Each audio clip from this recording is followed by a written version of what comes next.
Welcome to Wesley Impact. I'm Keith Garner. I wonder if you've ever considered donating your time or volunteering to help other people in a situation. What about making a donation of time?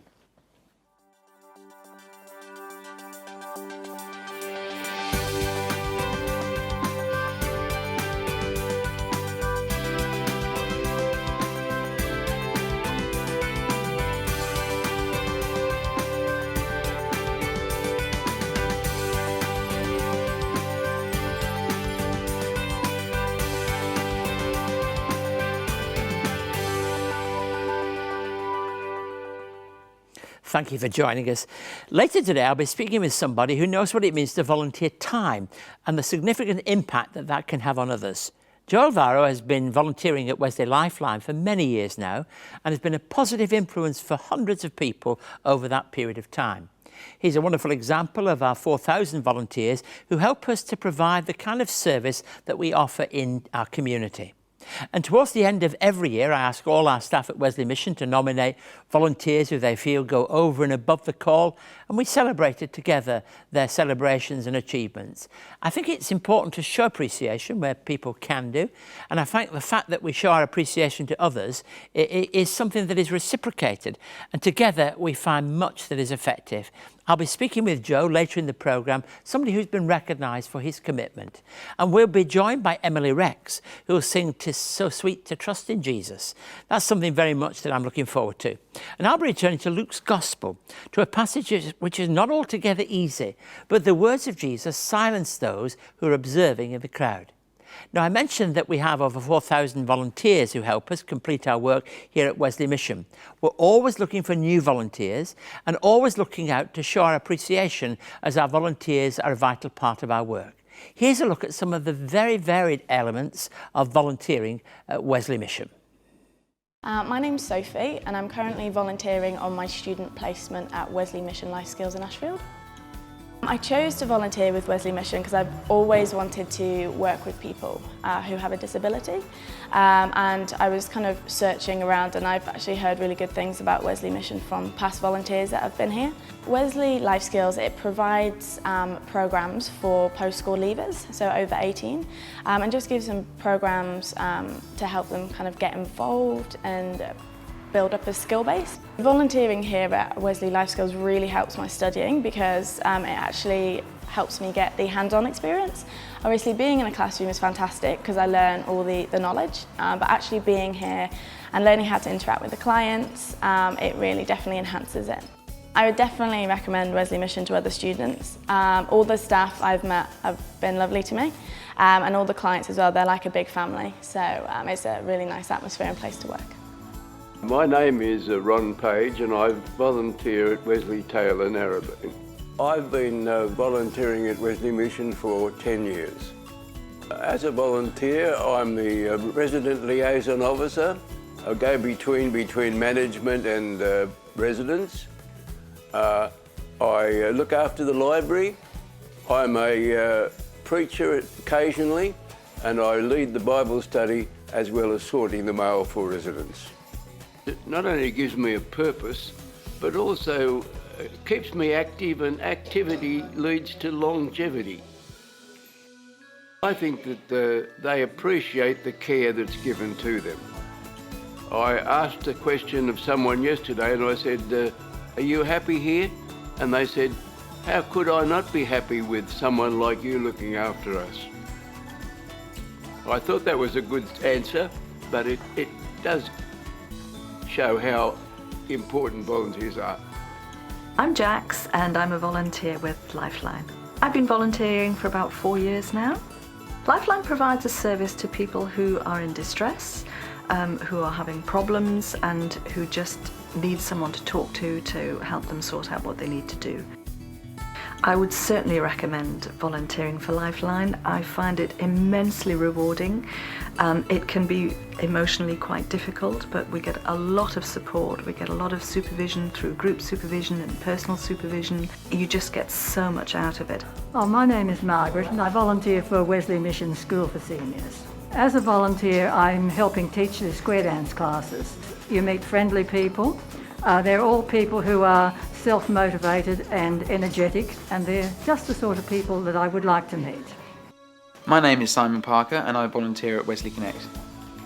Wesley Connect is a food service, so basically our clients come in and we give them non-perishable food items. We also offer tea or a coffee, and we may sit with them, and if need be we connect them to other facilities that are connected to Wesley Mission. What I enjoy most about Wesley Mission and volunteering here is the fact that I get to be a part of something greater than myself, and for me the sense of fulfilment from that is one of the most joyful things that I think anybody could have. If you've ever thought of volunteering at Wesley Mission, definitely do it because it is fantastic. If you're thinking about volunteering for Wesley Mission, you'll receive much more than you can possibly give. If I came across someone who was interested in volunteering, I would say go for it. I would encourage people to volunteer at Wesley Mission because there's so much fulfilment in meeting the needs of those that are less fortunate than ourselves. Come along to Wesley Mission and volunteer. It's really good fun. It's been 200 years since the first Methodists met in Australia. To celebrate 2 centuries of faith and pioneering care, CEO and presenter Reverend Dr. Keith Garner takes us back to where it all began. But we don't begin here at the heart of London. We begin in a town in the north of England. In this fascinating narrative, Reverend Garner chronicles the history of the life and times of the founder of Methodism, John Wesley. This fresh and thought-provoking documentary takes us on a journey throughout the United Kingdom, beginning in John Wesley's hometown of Epworth. John Wesley was born here on the 17th of June 1703. This 1-hour DVD travels onto his education years and beginnings of social justice in Oxford, to his final years in London. For more information on John Wesley, the man and his mission, call 02 9263 5555 or email us at impacttv@wesleymission.org.au.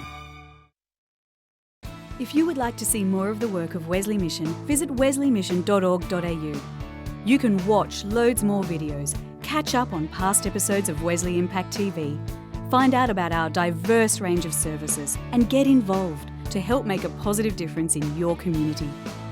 You can also connect with us on social media and stay up to date on the latest news and information from Wesley Mission.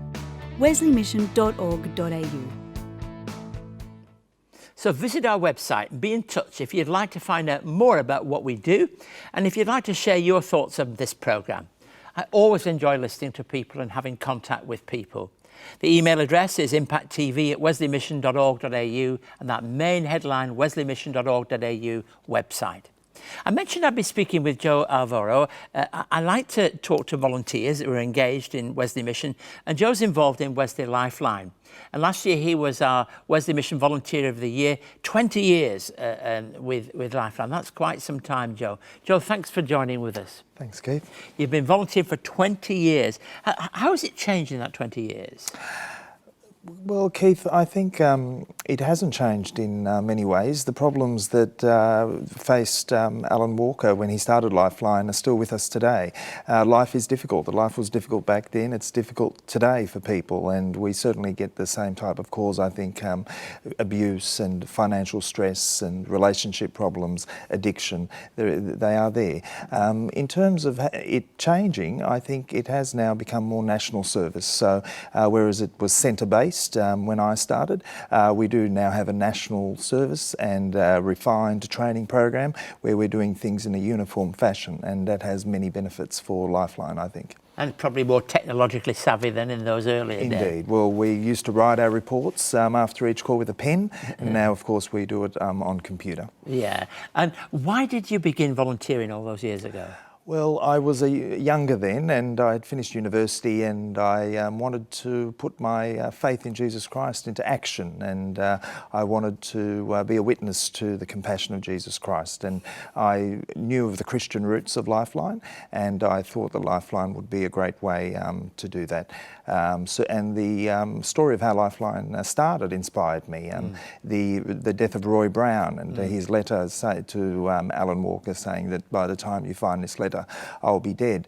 And Alan Walker's vision to have an Australia free of suicide certainly inspired me as well.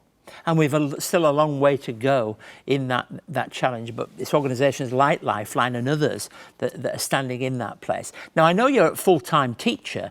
I nearly said by day you do that and the other at other times, but are there similarities in what you do? Do they talk to each other, have contact with each other in your mind? Well, I think I'm actually a better teacher as a result of Lifeline. Right. And certainly what I've learnt at Lifeline, I've applied to in the classroom and dealing with students, because Lifeline does give you that ability to listen with the intent to understand. And a lot of the listening we do in society is with the intent to reply and tell people what to do, whereas that listening with the intent to understand and really get to the deep understanding of what is happening in someone's life is really powerful. So I've actually applied that to the classroom and in dealing with young people. Not just practicing the answer before you've even got the statement out. Yes, and being more silent. I mean, the letters in the word listen are the same letters as the word silent. Yes.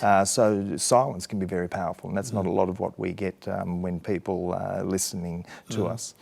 What's to you has been the most heart-wrenching kind of situation you've found yourself in terms of a call or something that's happened? Well, I think the suicide calls are always very challenging, and people who don't have any hope to and want to kill themselves, and every life matters, as we saw in the video, and it's always distressing to think that somebody could end their life. So what is important to me is the training I've received and applying that to the callers who are suicidal. So I suppose the flip side is that you've seen also some very pleasing experiences and listened to people's lives turning around. Absolutely. I mean, the model we use at Lifeline is consists of 3 levels. We connect with the caller, and that is really important, developing that relationship in the short amount of time we've got during a call. And then we have the relieve distress aspect of the practice model, and that is powerful, because when people can release their feelings and identify them, and when they're reflected back to them, when those feelings can be explored, that can build hope in the caller as well. And then we have the 3rd level of the practice model, which is enable coping, which really gets people to think about the resources available to them. So. And even as somebody on this side of the phone, as it were, you've got to cope with it too, haven't you? Absolutely. And look, generally it's stimulating work, it's very satisfying work. I mean, doing good is good for you. Yeah. And I've certainly gained a lot from Lifeline. In fact, I think I've gained more than I've given. But yes, it is exhausting work as well, and self-care is really important. And at Lifeline we do have a lot of support, both in terms of individual and group supervision, but there's also a lot of advanced training that happens, because it's a work really that you need to be on a continuous path of improvement to do the work, because it's very complex work. Joe, I'm grateful for you coming in and talking, making that connection between your faith and what you do, but the important work of being there for people, being somebody at the end of the phone prepared to listen and not just to speak. Joe, I'm so grateful to people like you that are a tremendous source of pride to myself and to the organisation. Thank you for that. Thanks, Keith. Wesley Mission has about 4,000 volunteers, and that's the kind of people that they are. So now let's welcome Emily Rex to sing "'Tis So Sweet to Trust in Jesus."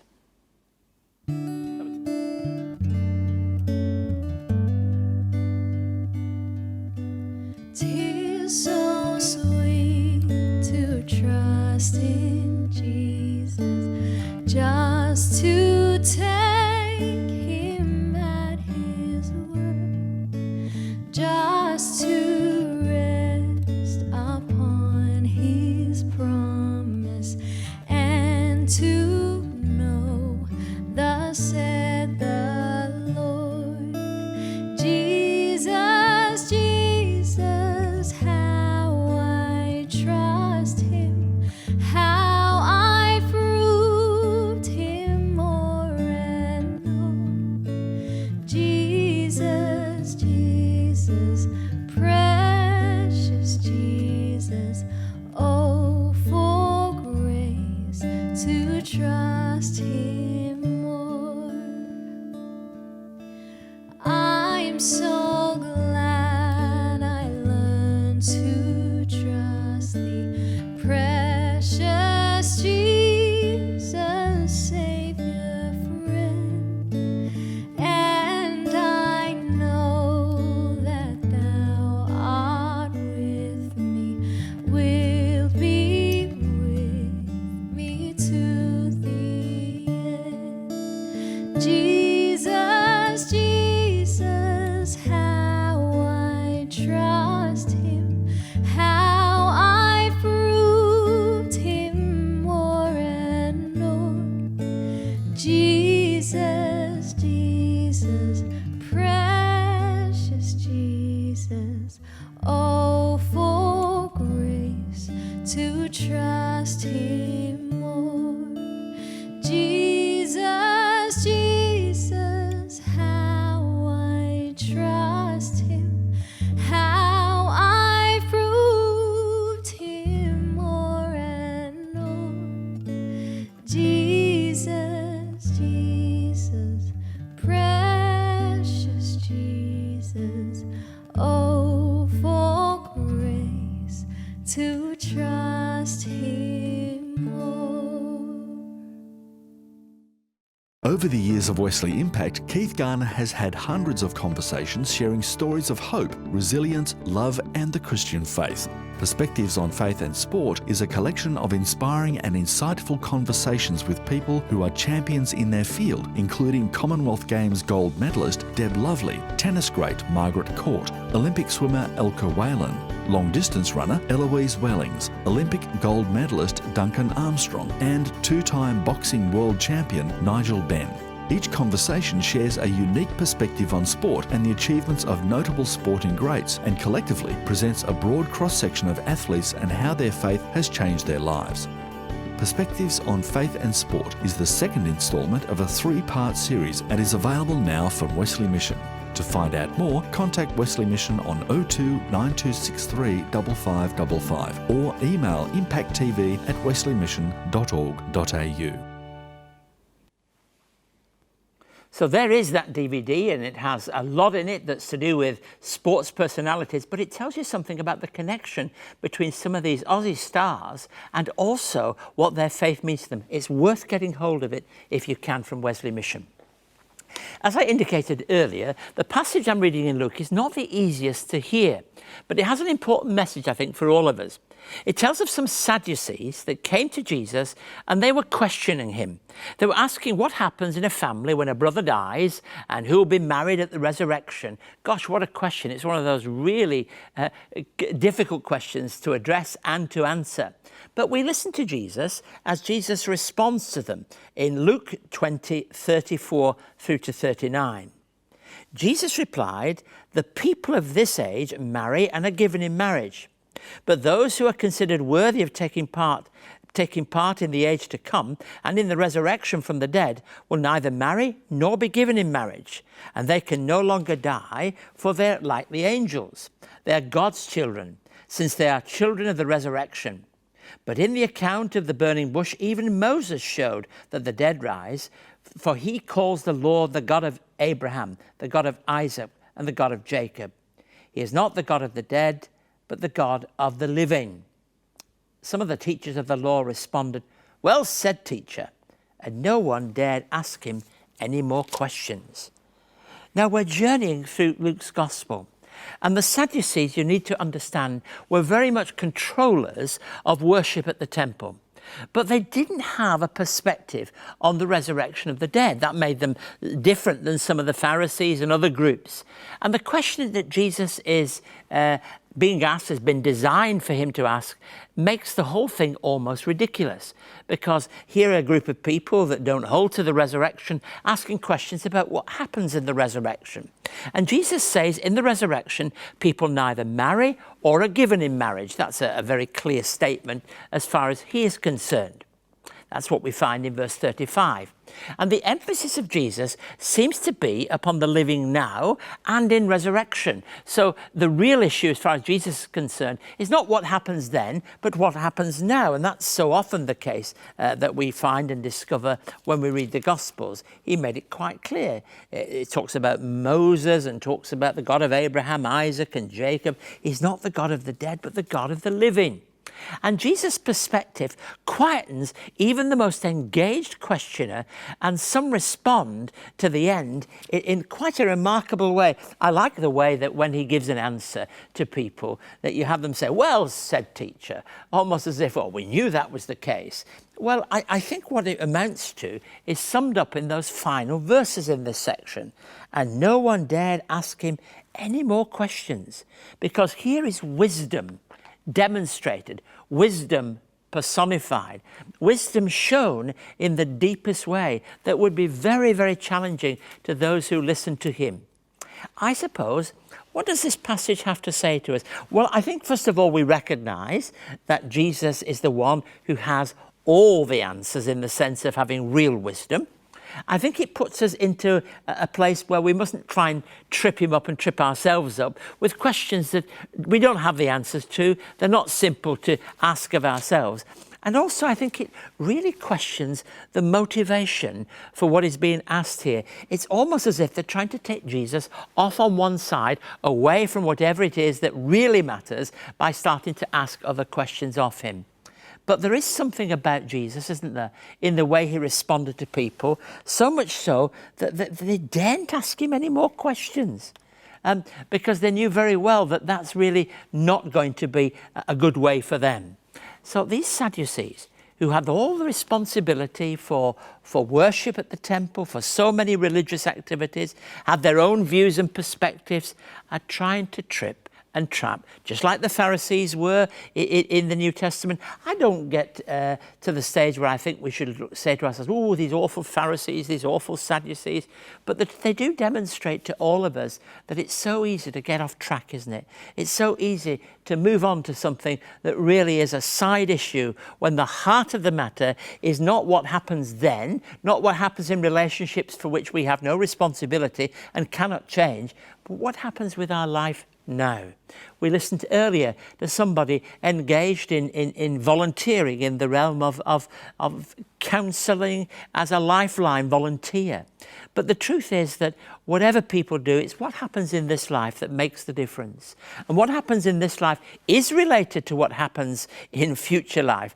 But that's the place we must start, where people are. That's where the pain is. That's so often where the distress is. That's so often where people find themselves in a place where they need real help. And Jesus knew that. So many times in his ministry, he brought things back to the things that matter most. He brought them back to what we do today, so that what we do today and the things that matter most may impact upon the way we live life into the future. What a wonderful Saviour is Jesus, the way he handled the difficult question. It seemed like his whole ministry, he had people following him round with question after question after question. But you know, what he taught us was profound about what really matters most. If you would like to contact Keith and find out more about today's program, write to us at Wesley Mission, Post Office Box A5555, Sydney South 1235. Or you can send an email to impacttv@wesleymission.org.au. On our website, you can catch up on past episodes of Wesley Impact, find out more about our work, read online magazines and articles, and connect with us on Facebook, LinkedIn, Twitter, and YouTube. You can also connect to Keith's blog and stay up to date on all of the latest news and information from Wesley Mission. wesleymission.org.au. Please don't hesitate us if you'd like to contact us and find out more about our work at Wesley Mission. Or if you'd like to watch a past episode of Wesley Impact, the website again is wesleymission.org.au. Or you can contact us directly in relation to the programme on Impact TV at wesleymission.org.au. Now, we've been talking about volunteering, and we've been joined on the show by Joe. Now, Joe, just before we finish, a quick question. Somebody's sitting on the fence. They're wondering, should I volunteer? Should I give my time? What would you say to them? Well, Keith, I think if they're willing to listen to people with the intent to understand, they will be doing something very significant for people in crisis. It was Carl Rogers who said, listening rightly done is the most significant thing you can do for another human being. So if they're willing to make that commitment to people walking in difficult times and commit to walk with them in those difficult times, I tell them go for it. Lifeline gets a call every 10 to 20 seconds. So we do need them here. If they're also willing to make a commitment to suicide prevention, I encourage them also to take up the training, which is a fantastic training program. As you know, Keith, the suicide rate in Australia is really high, with 7 people killing themselves every day in Australia. But I believe without Lifeline, the suicide rate would be much higher in Australia. And thank you for that testimony, and most of all for the fact that you feel you get more out of it than you ever get. Absolutely. I think that's the heart of Christian service of any kind, isn't it? I hope you've enjoyed our discussion with Joe and looking in a positive way to how things are in the future. Join us again next week on Wesley Impact. Thank you, and may God bless you.